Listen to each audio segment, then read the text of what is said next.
This is Strebo coming to you from the future in the year 2012. We are nearing the time wave zero singularity, so I am projecting this both simultaneously backwards and forwards through time in the hope that it reaches you.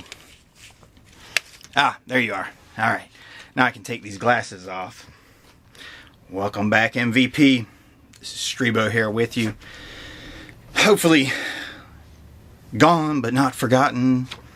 I know I've had a few of my friends and colleagues out there ask me about the Streeborama vlogs and what happened to them.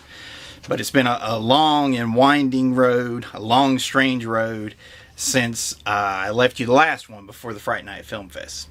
Crazy. I came back from the Fright Night Film Fest with a lot of goodies. I'm going to share some swag with you, show you my signatures, and show you the cool MVP stuff we have in hand, some of the stuff we've got coming up or coming out right now, and I even have an unboxing for you. So I've got a little bit of everything going on today. And I'm going to try to keep the cats from kicking over the camera while we do this, but to do that I need focus. Give me focus. Focus, focus, focus. Both of us? So yeah, callback for all my fellow Kevin Smith fans out there. I suppose the biggest piece of swag that I should share with you is twofold. The Tales from Mutantville Festival Edition DVD and the Ghost Festival Edition DVD. Ghost premiering at Con Carolinas 2012. We had a very fun screening that night. Check out that artwork. Well, it looks like artwork. It's a picture. There's a lot of art involved in it, that's for certain. Very cool. And then Tales from Mutantville. Check that baby out. You have to forgive me for drooling over this stuff because we worked so hard on it. Now there's the cover image designed by myself and Brent Bowers. He actually modified this version for the DVD cover. So the poster image is not quite the same. And he designed the whole DVD. All the imagery on it. Check that out.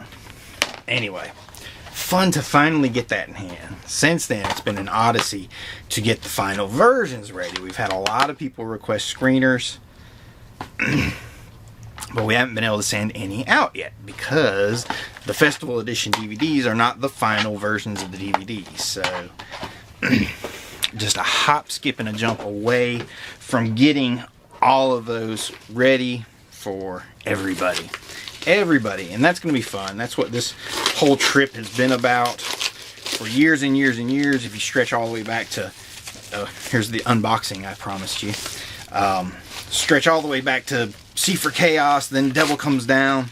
This, by the way, is part of a trade that I'm in the middle of. I just received these from a guy in the UK who is a collector. Yeah, collector. I mean, and he's actually archiving these rarities. This one is Sam Raimi's short films, which I traded him some very uber rare stuff. I mean, very rare, which I'm not going to mention to you because I don't want anybody contacting me to make trades right now. It's not that I don't want to trade. I just don't have time for it. I can't be burning DVDs for everybody. Anyway, these not available on DVD. Sam Raimi films not available in any form, so archived, nice DVD set. Now I have to send him my stuff, which I have ready. I was just waiting for good old payday to run around. Because listen, people think filmmaking is glamorous. I tell you what, it is not. Okay, because I work a 40-hour-a-week job, so I work a job too, and then I come home and I work another job with MVP, which is insane, especially when you consider all the internet media that we put out there, like MVP Mutant Radio, for example. Cheap plug, cheap plug, cheap plug, cheap plug. I'm holding up How to Read Superhero Comics and Why by author Jeff Clock, the single most important book on superhero comics in the past 15 years. Everybody that's a serious superhero comic fan should read it. Like if you've read Watchmen and V for Vendetta and The Dark Knight Returns and Warren Ellis's Planetary and Grant Morrison's The Invisibles, then this is the book for you. Because yeah, I don't know. But anyway, Jeff came on the show to join us for our summer 2012 sci-fi and superhero blockbuster extravaganza. I have to make some kind of little motion with my hands, or else it just doesn't seem quite as significant or dynamic or extravaganza-y, if that's a word. But I just made that up, so we'll put that one on the books for now. MVP Mutant Radio, got scripts going on in the background. We've got final post being done on those DVDs. We just had an awesome episode. Probably my favorite episode of MVP Mutant Radio, and no disrespect to anybody else that's come on the show, because every episode is my favorite in one way or another, as the saying goes. But the Beyond the Black Rainbow episode I'm particularly proud of, because we're one of the very few podcast shows that have discussed it, and I really dug it, and Greg G came on to talk about it. So for any of you over here in YouTube land that don't know about MVP Mutant Radio, anyway, let me tell you, because we link to it off of mutantville.com, obviously, but there's a whole separate blog just for MVP Mutant Radio. We link to it from Twitter, which we're on Twitter at MVP. Doesn't get any more simple than that. MVP Mutant Radio is on iTunes.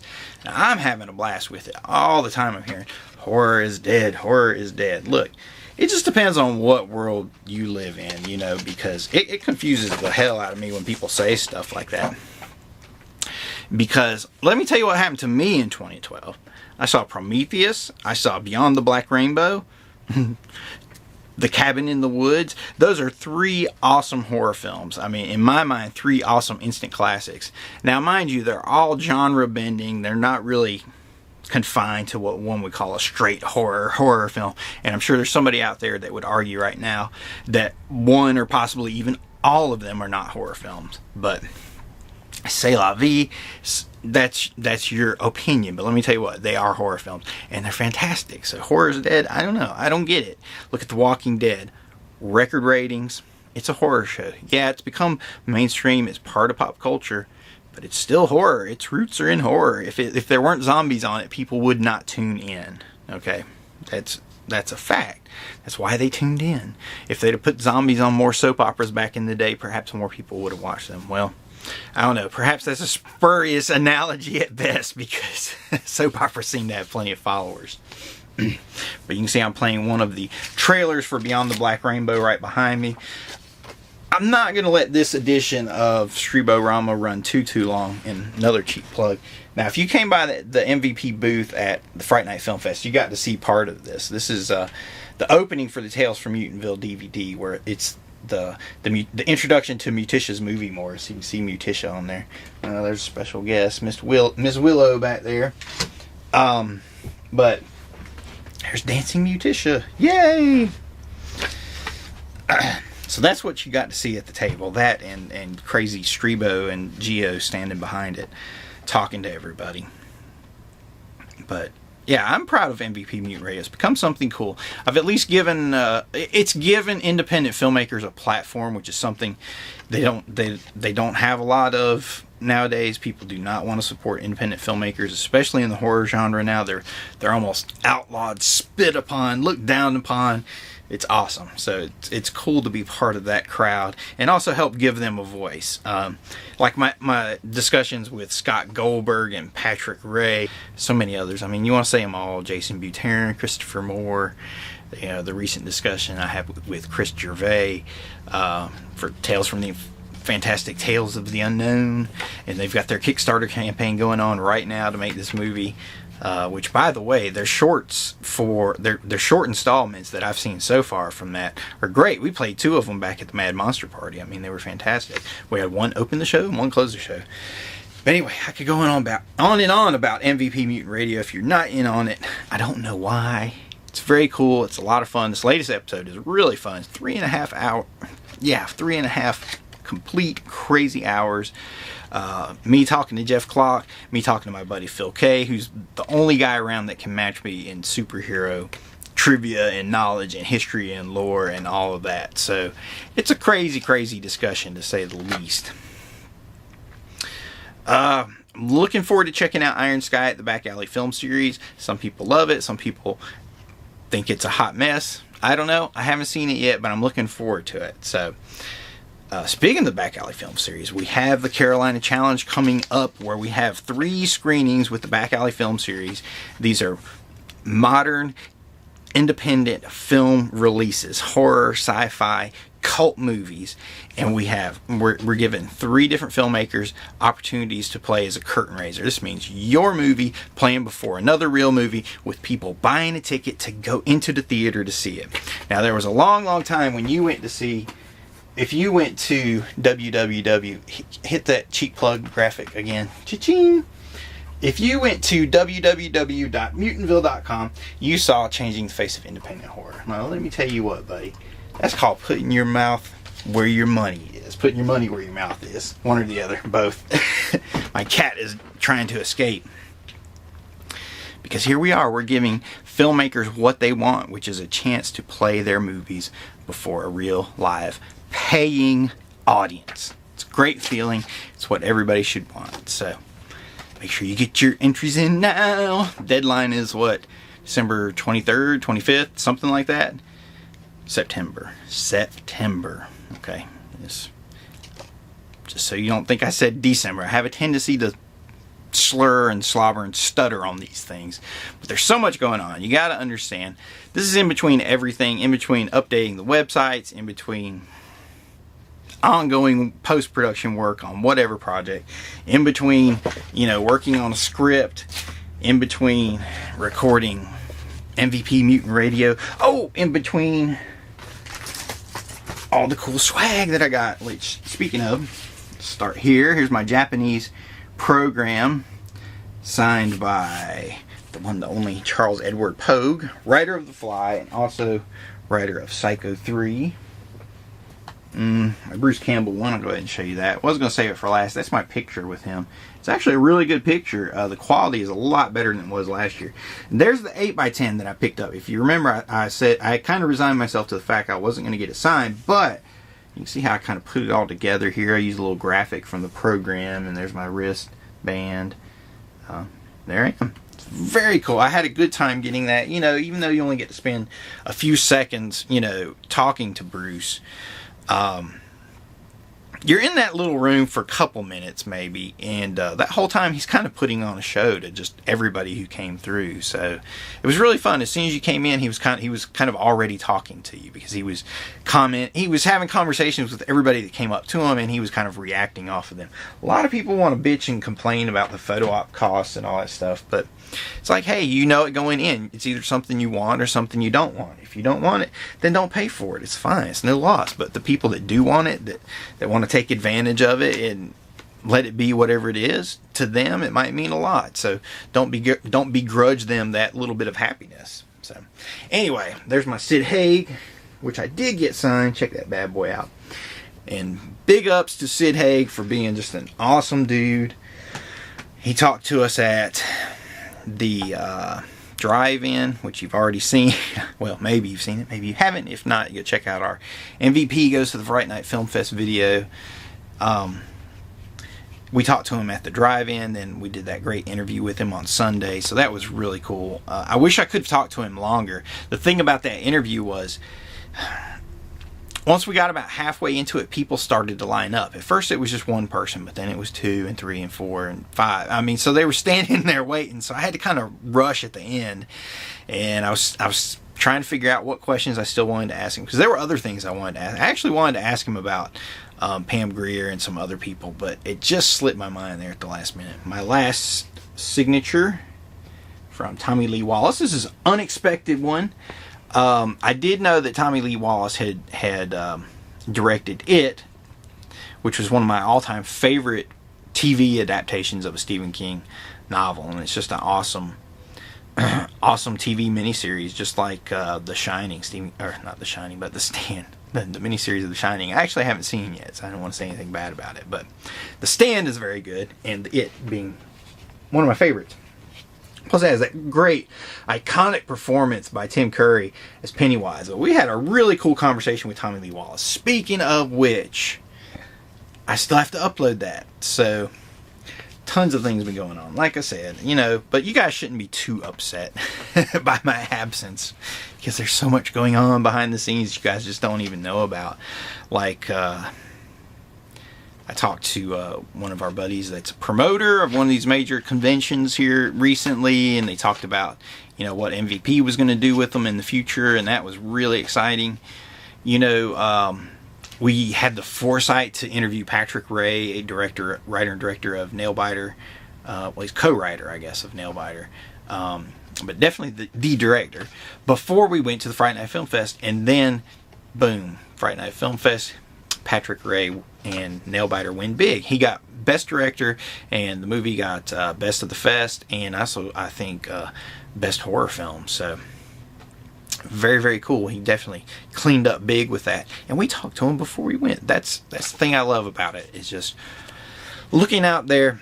Horror is not dead. You just have to look around. There's so many great little things just popping up here and there and here and there. Yeah, like Nailbiter. That's another movie that came out this year that's just been great. It's like the indie version of The Descent.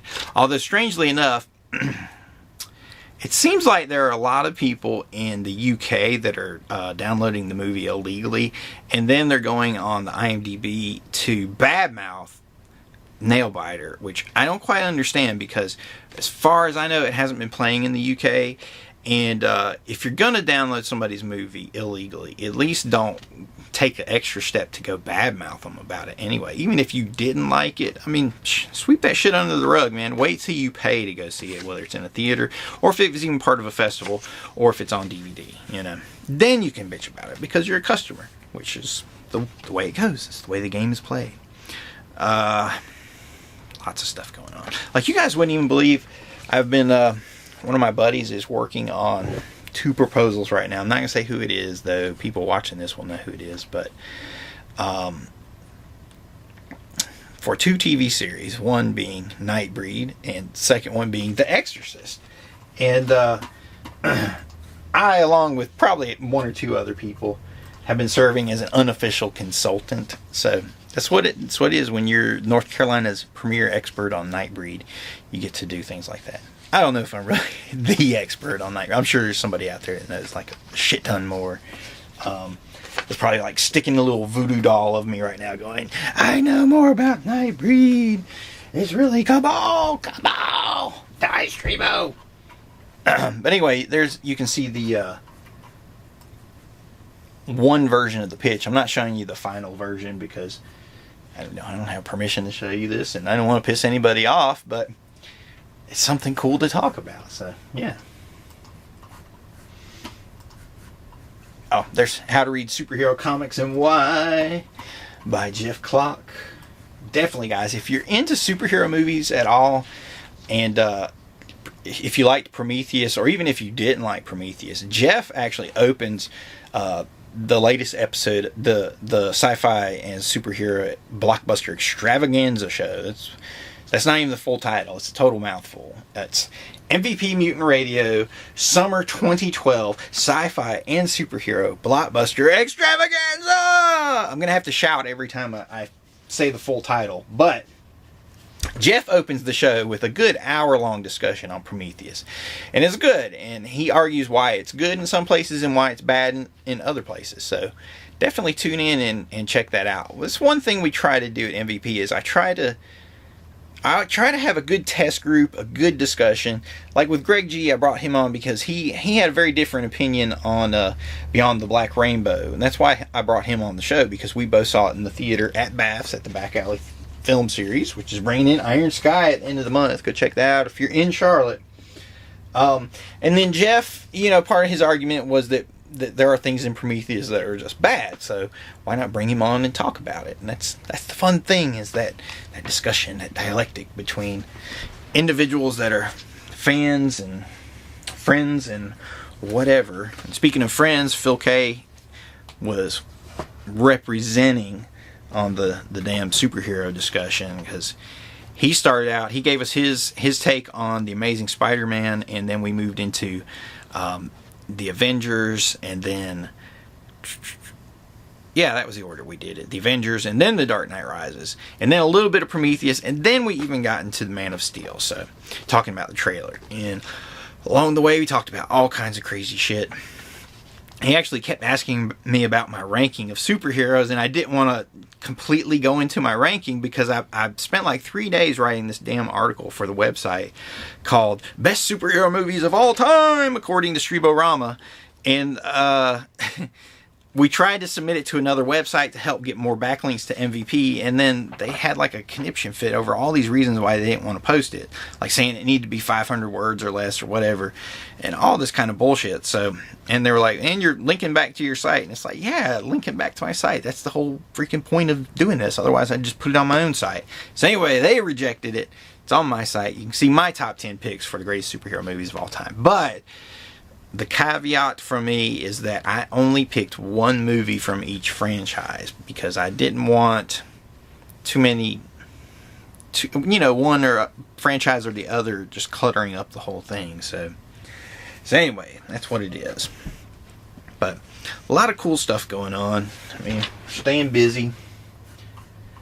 MVP, I know, let's see. Well, Brento is doing his own side project movie called Take That. He wrote a little explanation on it recently why he stopped pre-production on Metatron Files and decided to go into Take That instead outside of MVP. So check out his post on the website, mutantville.com, for the full official story on that. We wish him well, all the best of luck, best of success, make us proud. It's up to you, Brento. Speaking of which, we'll see you this weekend to keep working on these darn DVDs and get them finished up. And we're also working on Mutish's movie board, which is why I have the Tales from Mutantville intro playing behind me, because we will have the first episode of Mutish's movie board ready very, very soon, which is cool. We're actually trying to decide where we're going to premiere it. So, I don't know. Coming up with something special for Halloween might be a good idea. So, we'll see what happens. But anyway, there you go. What else do you need to know? I've shown you my swag. I've shared a look at the cover to my script. I've told you, there's the cover, but I'm not going to show it to you. Because we're going to change our policies a little bit at MVP. We're not going to give you all-inclusive behind the scenes while we're making a movie anymore. Because I'm starting to notice that people, they're getting inspired by our initiative, so to speak, okay, and just take it from there. So this next major project, another full-length feature, I'm going to keep it on the DL all the way through. Then when it's time to release, we'll start showing some stuff behind the scenes. But until then, nothing. I don't even want to give people the title. It's like, yeah, screw everybody on this one. Time to close up the doors and really focus on the work, which excites me very much. Fortunately, we are here in the middle on the event horizon of the time wave 0 point singularity. So all things are indeed possible through MVP. Remember, even if I don't see you, Strebo loves you. I was showing you my Halloween 3 movie tie-in book, which is very cool. Which, by the way, join J-Dog's movie book tie-in club on Facebook. Very cool, very fun. People are posting all their tie-in books. A lot of cool, rare stuff. And you can look for me on an upcoming episode of Exploited Cinema. And I'm not going to give you the subject. We are going to be talking movies, and it's going to be something cool. But mum's the word, because I haven't seen them say anything about it, so I got to keep it quiet as well. But thank you for joining me. Guys, definitely check out the podcast. Well, the radio show. It's called MVP Mutant Radio. To me, podcast sounds just so limited. But anyway, it's the future. The future is now. The world is ending. The world is beginning. It's all happening at once. This is Strebo coming to you from mutantville.com in the year 2012 on the time wave 0 singularity event horizon. We now return you to your regularly scheduled program.